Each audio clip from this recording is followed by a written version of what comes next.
రాజధానిలో బలవంతపు భూసేకరణ చేస్తూ రైతులను కన్నీరు పెట్టిస్తోంది కూటమి ప్రభుత్వం. పచ్చని పంట పొలాలను ధ్వంసం చేసి రైతులపై దౌర్జన్యం ప్రదర్శిస్తోంది. తమ కళ్లెదుటే అధికారులు, పోలీసులు పంటలను ధ్వంసం చేస్తుంటే రైతులు ఎవరికి చెప్పుకోవాలి? అరకొర నిధులిచ్చి రైతుల నుంచి ఏకపక్షంగా భూములు లాక్కోవటం సమంజసమేనా? ఇదే అంశంపై ప్రముఖ జర్నలిస్ట్ కొమ్మినేని శ్రీనివాసరావు కామెంట్ ఇప్పుడు చూద్దాం. కర్షకులకు భూమికి ఉండే అవినాభావ సంబంధం మాటలకు అందనిది.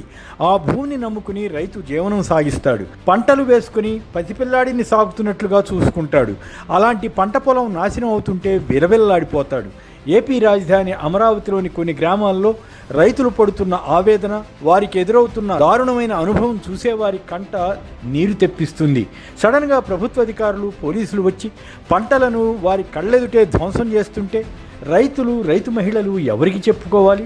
తమను రక్షించవలసిన ప్రభుత్వమే క్రూరంగా వ్యవహరిస్తుంటే రోదనలు, వేదనలు తప్ప ఏం మిగులుతాయి? కొద్ది రోజుల క్రితం ఉండవల్లి గ్రామంలో కొన్ని భూములను సేకరించే లక్ష్యంతో కూటమి ప్రభుత్వం అనుసరించిన పద్ధతి ఏమాత్రం నాగరికంగా లేదన్న విమర్శలు వచ్చాయి. బుల్డోజర్లు, జేసీబీలు తెచ్చి పచ్చని పంటలు దున్నేస్తుంటే అక్కడ ఉన్న మహిళల ఆక్రందనలు ఆకాశానికి అంటాయి.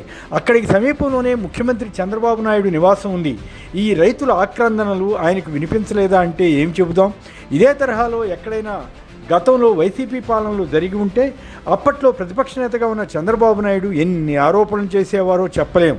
ఎల్లో మీడియా అయితే నానా రభస సృష్టించేది. కానీ ఆ రోజుల్లో ఇలాంటివి ఏమీ జరగలేదు. ఇప్పుడు అమరావతి, మరోవైపు కరేడు, ఇట్లా పలు చోట్ల ఇలా బలవంత భూసేకరణతోటి రైతుల్ని కష్టాలు పాలు చేస్తున్నట్లు అనిపిస్తుంది. కృష్ణానది గర్భంలో పర్యావరణానికి విరుద్ధంగా అనుమతులు లేకుండా 2014 టర్మ్లో అధికారంలో ఉన్న టీడీపీ ప్రభుత్వం ప్రజావేదిక పేరుతో ఒక నిర్మాణం చేసింది. ప్రభుత్వమే ఇలా నిబంధనలకు విరుద్ధంగా నిర్మించడం ఏమిటని 2019లో అధికారంలోకి వచ్చిన వైసీపీ ప్రభుత్వం దాన్ని కూల్చివేసింది. అదే విధ్వంసంగా చెబుతూ చంద్రబాబుతో పాటు ఇతర పార్టీ నేతలు నానా రచ్చ చేశారు. 5 ఏళ్ల పాటు అదే ప్రచారం సాగించారు. ఆ వేదిక కూల్చడం వల్ల ప్రజలకు ఒక స్పష్టమైన సంకేతం వెళ్ళింది. ఎవరూ చట్టాన్ని అతిక్రమించరాదన్న విషయాన్ని తెలియజేసినట్లయింది. అయినా అలా చేయడాన్ని తప్పు అని చెప్పిన టీడీపీ ఇప్పుడు ఏకంగా రైతుల జీవితాలు ధ్వంసం అయ్యేలా పంట పొలాలను నాశనం చేయడం ధర్మమేనా అని అడిగితే బదులు ఇచ్చేవారు లేరు.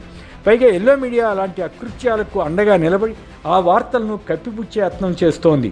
ఉండవల్లి, పెనుమాక తదితర కొన్ని గ్రామాల రైతులు రాజధాని అవసరాలకు పొలాలు ఇవ్వకపోలేదు. సీడ్ యాక్సెస్ రోడ్డుకు కావలసిన భూమి తీసుకుని మిగిలింది తమకు వదిలేయాలని వారు కోరారు. ఆ భూమి ఇవ్వడానికి వారు ఇష్టపడలేదు. అయినా ప్రభుత్వం వారితో సంప్రదింపులు జరిపి వారు కోరిన విధంగా పరిహారం ఇచ్చి భూములు తీసుకోవచ్చు.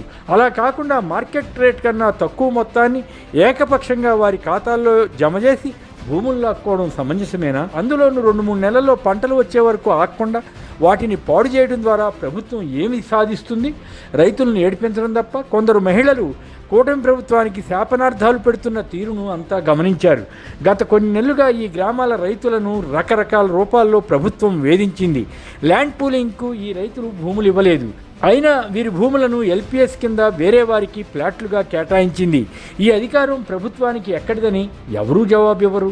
రైతుల పంట పొలాల చుట్టూ గోతులు తవ్వడం, స్తంభాలు కూల్చి కరెంటు ఆపేయడం, మోటార్లు, పైపులు మాయించేయడం వంటివి చేశారు. ఇలాంటివి చేయడానికైనా టీడీపీ అధికారంలోకి వచ్చింది అని రైతులు వాపోతున్నారు. ఎవరైనా ఇతరులు ఇలా చేస్తే రౌడీయిజమని, దౌర్జన్యమని విమర్శిస్తారు. ఏకంగా ప్రభుత్వ అధికారులే ఈ దుశ్చర్యలకు పాల్పడితే పోలీసులు అండ చూసుకుని పంటలను దున్నించేస్తే ఏమనాలి? ఆ బాధ తట్టుకోలేక తమ భూమిని అమ్ముకోనివ్వలేదన్న ఆవేదనతో పద్మనాభరెడ్డి అనే రైతు గుండెపోటుకు గురై మరణించారన్న సమాచారం మరింత ఆవేదన కలిగిస్తుంది. ఇది ప్రభుత్వ హత్యేనని వైసీపీ మంగళగిరి ఇన్ఛార్జ్ దొంతిరెడ్డి వేమారెడ్డి విమర్శించారు. ఇక ప్రభుత్వ అనుకూల వ్యక్తులు, శక్తులు రాజధానిలో భూములు ఇవ్వని వారిని ఆన్లైన్లో అసభ్యకరంగా ట్రోల్ చేశారట. మహిళలని కూడా చూడలేదట.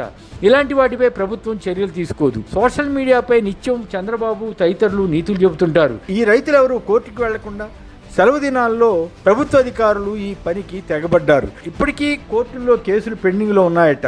ఇక్కడ సాగు చేసుకుంటున్న వారిలో మెజారిటీ చిన్న, సన్నకారు వారే.